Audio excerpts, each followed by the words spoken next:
नमस्कार, आदाब, सत श्री अकाल और अस्सलाम वालेकुम। मैं हूं मोहम्मद अहमद काज़मी, लेकर आया हूं आपका पसंदीदा कार्यक्रम नज़र दुनिया पर, जिसमें हम वो समाचार लाने की कोशिश करते हैं जो भारत के परिप्रेक्ष्य में महत्वपूर्ण होते हैं और वो समाचार जो आपको दूसरे माध्यमों से नहीं मिलते।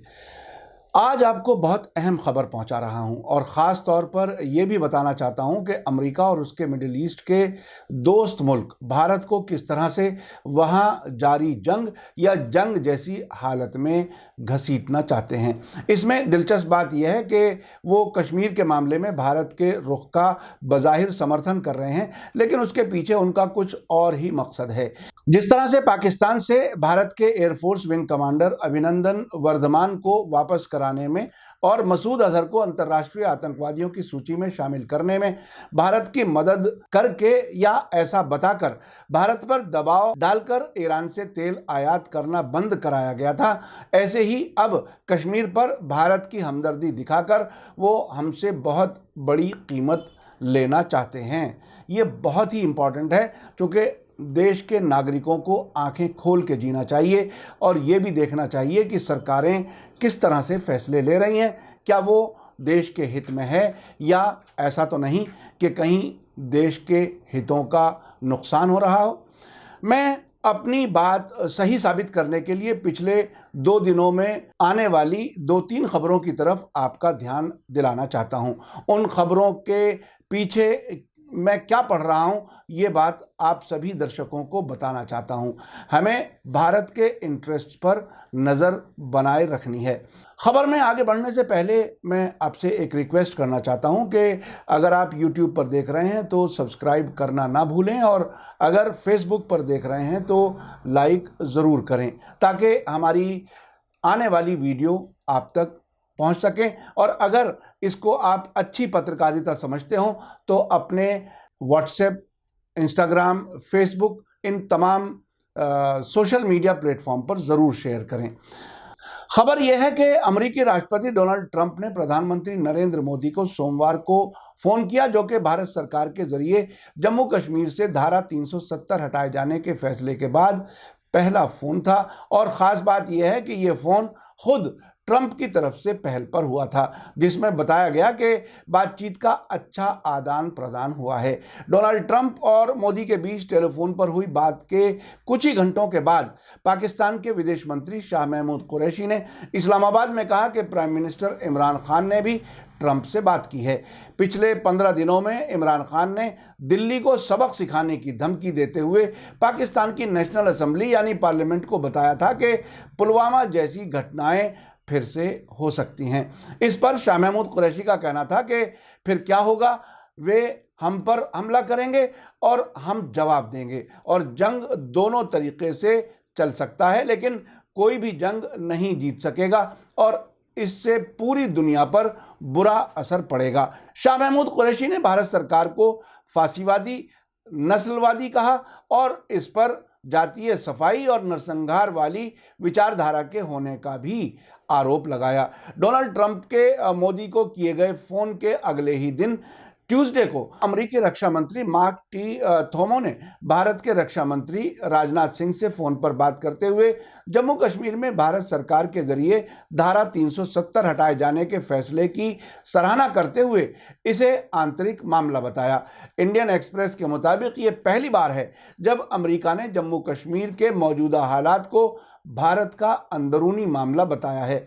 तो इतने बड़े फैसले के पीछे क्या ऐसा लगता है कि ये सब बगैर सोचे समझे हो रहा है या इससे भारत से कुछ और बड़ा मकसद हासिल करना है? ये हमें भारतवासियों को और पूरी दुनिया को ये समझने की ज़रूरत है कि अमेरिका किस तरह से देशों को अलग अलग संकटों में फंसाता है। आपको याद होगा, हाल ही में डोनाल्ड ट्रंप ने कहा था कि प्राइम मिनिस्टर नरेंद्र मोदी ने जून के महीने में जापान के शहर ओसाका में G20 सम्मेलन के मौके पर उन्हें कश्मीर के मामले में मध्यस्थता के लिए कहा था।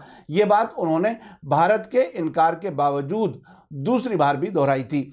उधर व्हाइट हाउस के मुताबिक अमेरिकी राष्ट्रपति ने मंडे को ही पाकिस्तान के प्रधानमंत्री इमरान खान से कहा है कि जम्मू कश्मीर के बारे में बयानबाजी उदारवादी होनी चाहिए, यानी मॉडरेट होनी चाहिए, ज़्यादा सख्त लफ्ज़ों का इस्तेमाल मत करो, ये बात कही गई। ट्रंप ने इमरान खान के साथ बातचीत के दौरान हालात को ज़्यादा ख़राब होने से बचने के लिए पेशेंस और संयम से काम करने के लिए जोर दिया। इसी बीच एक और बड़ी खबर आई है। अमेरिका और सऊदी अरब के गठबंधन की तरफ से भारत को यमन में भी घसीटने की कोशिश की जा रही है। सऊदी अरब और अमेरिका और यूनाइटेड नेशंस की तरफ से समर्थित यमन की सरकार, जो कि अब सऊदी अरब से चल रही है और जिसके राष्ट्रपति अब्द रब्बू मंसूर हादी हैं, उनके मुंबई में कौंसलेट ने एक नए किस्म का बयान दिया है। ये बिल्कुल नई तरह का है जो अब से पहले सामने नहीं आया। वेडनेसडे को अखबारात में छपे उनके बयान में कहा गया है कि यमन के हूती अंसारुल्लाह ने साउथ यमन के अदन शहर की सरकारी बिल्डिंगों से उनके लोगों को निकालकर अपने कब्जे में ले लिया है। यमन के कौंसलर याहिया गुबार ने इंडियन एक्सप्रेस से बात करते हुए कहा कि भारत को चाहिए कि वहां के मौजूदा हालात को देखते हुए उचित तरीके से वहां दखल दे।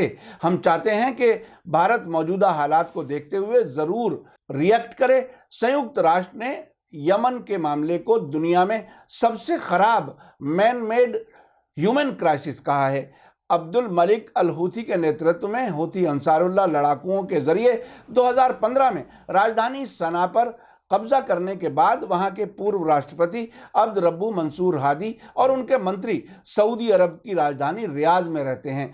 उनकी कुछ बची हुई फौज सऊदी फौजियों की मदद के साथ साउथ यमन के शहर अदन के कुछ हिस्सों में बाकी थी। अब ताज़ा खबरों से लगता है कि अब हूथी ने वहां की सरकारी बिल्डिंगों पर भी कब्जा कर लिया है और सऊदी अरब की समर्थित सरकार के लोग वहां से बाहर हो गए हैं। ये ऐसे वक्त में हो रहा है जबकि हूथी लड़ाकुओं ने सऊदी अरब की सीमा के अंदर ड्रोन, मिसाइल और मोर्टर हमले तेज कर दिए हैं और यूएई ने वहां से अपनी फौजें वापस बुला ली हैं। अब यमन जंग में सऊदी अरब और यूनाइटेड अरब एमिरेट्स भी एक साथ नहीं हैं, उनमें भी इख्तलाफ हो गया है। दोनों अपने अपने मकसद हासिल करने के लिए वहां गए थे। दोनों अपने अपने समर्थित गुटों को कुछ खास इलाकों में कब्जा कराने के लिए गए थे। वो जब पूरा नहीं हुआ और जब डोनाल्ड ट्रंप ने उनके मुताबिक, सऊदी अरब और यूएई इस बात से बहुत नाराज़ हैं कि डोनाल्ड ट्रंप ने जो उनके तेल टैंकरों पर हमले हुए थे खाड़ी में, उसके बाद ईरान के खिलाफ कोई फौजी कार्रवाई नहीं की। इसकी वजह से अब उनका कहना है कि अगर ईरान से बात ही करनी है तो हम डायरेक्ट क्यों ना बात कर लें, और इस सिलसिले में यूएई के कुछ डेलीगेशन अब तक तेहरान जा चुके हैं। और ऐसी खबरें हैं कि सऊदी अरब भी अब, सऊदी अरब के ख़ास तौर पे क्राउन प्रिंस मोहम्मद बिन सलमान, जो अब तक डोनाल्ड ट्रंप के दामाद जारेड कुशनर के बहुत नज़दीक और इजराइल के भी प्रधानमंत्री बेंजामिन नेतन्याहू से अच्छे ताल्लुकात के लिए जाने जाते हैं, अब वो भी ईरान से बात करना चाहते हैं। ऐसी खबरें वहाँ के महल के सूत्रों से सामने आई हैं। ऐसी सूरत में जबकि अमेरिका भारत से अफ़गानिस्तान में भी फ़ौज के लिए कह चुका है, और ऐसी सूरत में जब यमन भारत से कह रहा है कि हमारी जान बचाएं और मदद करें, तो भारत को यमन में भी बुलाया जा रहा है फौज लेकर के वहां पर जाएं। तो ऐसी सूरत में भारत के लिए एक बहुत ही बड़ा सवाल है जिस पर ठंडे दिमाग से सोचने की ज़रूरत है। यमन से मिली खबरों में कहा गया है कि दक्षिणी यमन के एक हथियारबंद साउदर्न ट्रांजिशनल काउंसिल ने 10 अगस्त को अदन पर कब्जा कर लिया, जिससे सरकारी कर्मचारी भाग गए। आपको मैं ये बता दूं कि यूरोप और अमेरिका में फैले लेखकों की एक अंतर्राष्ट्रीय खबरों की वेबसाइट 21st वायर ने नवंबर 2017 में अपने एक लेख में कहा था कि हालांकि भारत यमन की जंग में सीधे तौर पर किसी का समर्थन नहीं कर रहा, लेकिन जब 2015 में पाकिस्तान ने यूनाइटेड अरब एमिरेट्स और सऊदी अरब की तरफ से अपनी सेना यमन जंग के लिए भेजने से इनकार कर दिया था, उसके ठीक 4 महीने बाद प्रधानमंत्री नरेंद्र मोदी यूएई की यात्रा पर गए थे। आपको याद होगा, उस यात्रा में नरेंद्र मोदी ने अबू धाबी में एक मंदिर का शिलान्यास भी किया था। पिछले 34 वर्षों में किसी भारतीय प्रधानमंत्री की यूएई की ये पहली यात्रा थी। ये बहुत ही महत्वपूर्ण है। उसमें लगता है कि वो यमन की स्थिति में कहीं ना कहीं कुछ उनका कोई इंटरेस्ट डेवलप कराया गया था। और वो वहाँ बात करने के लिए गए थे। तब से भारत यूएई के साथ तेजी से नज़दीक जा रहा है और 21वीं सदी के लिए अमेरिका के सैन्य रणनीतिक साझेदार यूएई के लिए एक बड़े अस्पताल वार्ड के तौर पर काम कर रहा है।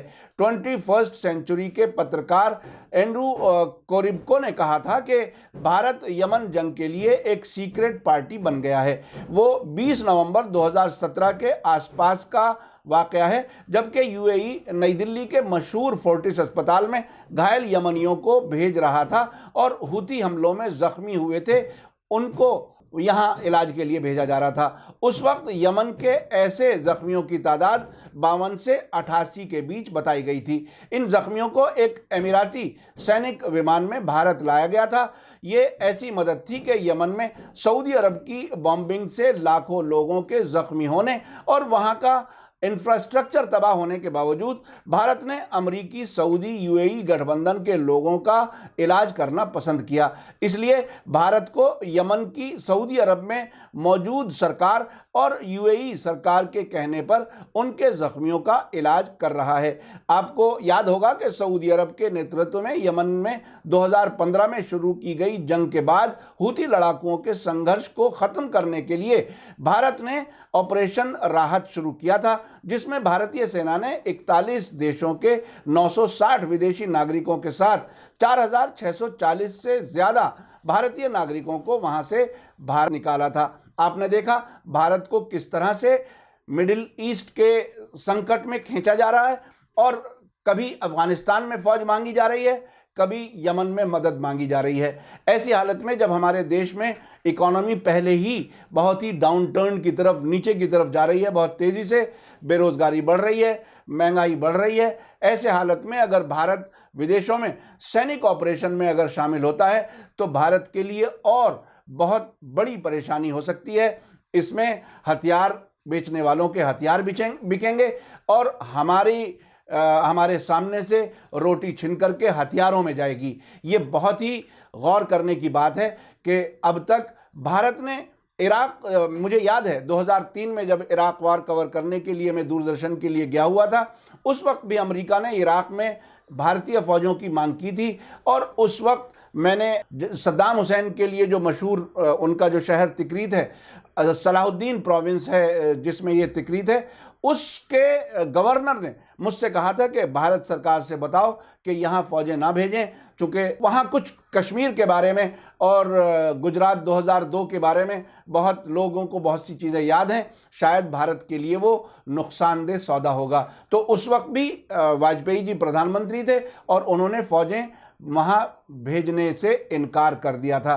तो अब स्थिति जो है उसमें जिस तरह से बहुत तेज़ी से हालात बदल रहे हैं और भारत को एक तरह से इंटरनेशनल प्लेयर होने की ख्वाब दिखाई जा रही है और उस ख्वाब के पीछे अलग अलग संकटों में भारत को फंसाने की कोशिश की जा रही है। मैं समझता हूँ कि वो रास्ता सही नहीं है, उसमें तबाही होगी और देश में महंगाई बढ़ेगी, मुश्किलें बढ़ेंगी। आपको मेरा कार्यक्रम कैसा लगा कमेंट्स में ज़रूर लिखें। अगर आप YouTube पर देख रहे हैं तो सब्सक्राइब करना ना भूलें और अगर Facebook पर देख रहे हैं तो लाइक ज़रूर करें ताकि आपको आइंदा जो हमारी वीडियो है वो आप तक पहुंच सकें। इसी के साथ मुझे दीजिए इजाज़त। धन्यवाद, शुक्रिया। जय भारत, जय हिंद।